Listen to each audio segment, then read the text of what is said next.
সারা দেশে বইছে তীব্র তাপপ্রবাহ। পরিস্থিতি বিবেচনায় আবহাওয়া অধিদপ্তর জারি করেছে হিট অ্যালার্ট। টানা ৩২ দিন পর তীব্র তাপপ্রবাহের মধ্যেই আজ রোববার খুলছে সব শিক্ষা প্রতিষ্ঠান। রোজা ঈদ এবং তাপপ্রবাহের কারণে লম্বা ছুটি শেষে ফের শিক্ষার্থীদের পদচারণায় মুখরিত হয়ে উঠেছে শিক্ষা প্রতিষ্ঠান। অতিরিক্ত এখানে গরম পড়তেছে, আমরা স্কুল আসতে পারতেছি না, বেশি গরম পড়তেছে। আমাদের স্কুলের ব্যবস্থা অনেক ভালো চলতেছে, বলছিল আমাদেরকে ক্লাসটা আরও আগে করে দিবে, তাদের পানি পিপাসা লাগবে তারা পানিও খেতে পারবে। আবার সবাইকে বলে দেওয়া হয়েছিল ব্যাগে করে 1 বোতল পানি নিয়ে আসার জন্য। আমার অনেক গরমে ঘাম ছুটছে, ঠান্ডা পানি লাগতেছে আমাদের থেকে অনেক বেশি। ঠান্ডা পানি খাওয়ার পরে আমার কাশি হয়ে যাবে, তাই জন্য আমি এখন পানি খাচ্ছি না, একটু হালকা কম খাচ্ছি। রোববার ২৮ এপ্রিল সকাল থেকে চট্টগ্রাম নগরীর বিভিন্ন এলাকা ঘুরে স্কুল কলেজগামী শিক্ষার্থীদের আনাগোনা দেখা গেছে। মাধ্যমিক বিদ্যালয়, কলেজ, মাদ্রাসা ও কারিগরি শিক্ষা প্রতিষ্ঠানে যথারীতি ক্লাস চলছে। সময়সূচি কিছুটা পরিবর্তন এনে খুলে দেওয়া হয়েছে প্রাথমিক বিদ্যালয়গুলোও। তবে কিছু সতর্কতামূলক ব্যবস্থা নেওয়া হচ্ছে শিক্ষা প্রতিষ্ঠান খোলার ক্ষেত্রে। মাধ্যমিক ও উচ্চশিক্ষা বিভাগের প্রজ্ঞাপনে মোট 4টি নির্দেশনা দেওয়া হয়। তার মধ্যে অন্যতম হল শনিবার প্রতিষ্ঠান খোলা রাখা। অন্য 3টি নির্দেশনা হলো আজ থেকে যথারীতি শিক্ষা প্রতিষ্ঠান খোলা, তাপপ্রবাহ সহনীয় পর্যায়ে না আসা পর্যন্ত অ্যাসেম্বলি বন্ধ রাখা, শ্রেণী কার্যক্রমের যে অংশটুকু শ্রেণীকক্ষের বাইরে পরিচালিত হয়ে থাকে এবং শিক্ষার্থীদের সূর্যের সংস্পর্শে আসতে হয় সেসব কার্যক্রম যথাক্রমে সীমিত রাখা হবে।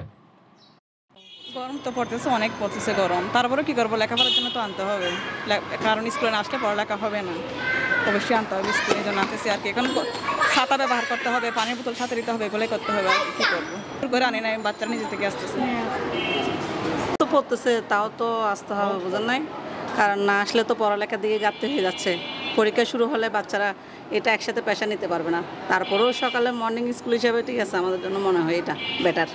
তদন্তি বাংলাদেশ সরকারের নির্দেশ অনুসারে তাপদাহের মধ্যে আজকে স্কুল শ্রেণী কার্যক্রম শুরু হয়েছে। আমাদের স্কুলগুলো মূলত 9টা 40 থেকে 5টা পর্যন্ত, যদিও সেই তাপদাহের মোকাবেলার জন্য আমরা কিছু কিছু পদক্ষেপ বিদ্যালয়ের পক্ষ থেকে, সম্মানিত ম্যানেজিং কমিটির পক্ষ থেকে নেওয়া হয়েছে। সেগুলো হলো মূলত বাচ্চাদেরকে বিশুদ্ধ পানির ব্যবস্থা নিশ্চিত করা, প্রত্যেক বাচ্চাকে কালকে ওয়েবসাইটের মাধ্যমে জানিয়ে দেওয়া হলো পানি ব্যাগে করে নিয়ে আসা, নিরবিচ্ছিন্ন বিদ্যুৎ ব্যবস্থা সহ নানাবিধ কার্যবলে আমরা শুরু করছি।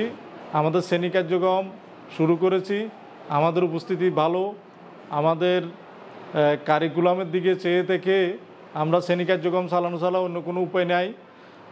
যদিও মাননীয় শিক্ষামন্ত্রী ঘোষণা দিয়েছেন শনিবারও রিকভার করার জন্য, এটা যুক্তিযুক্ত আপাতকালীন, কারণ কারিকুলাম একটা নির্দিষ্ট টাইম ফ্রেমের মধ্যে বাধ্যবাধকতা আছে। সেই অনুসারে যদি তাপমাত্রা আরও অত্যাধিক মাত্রা বেড়ে যায় বা লোডশেডিংয়ের মাত্রা বাড়ায়, তখন আমরা ডিসিশন একটু চেঞ্জ করব, হয়তো স্কুলের শ্রেণী কার্যক্রম কমিয়ে নিয়ে আসবো বা ম্যানেজিং কমিটির সাথে আলোচনা করে মর্নিংয়ে করতে পারি কিনা আগামী দিন থেকে দেখব।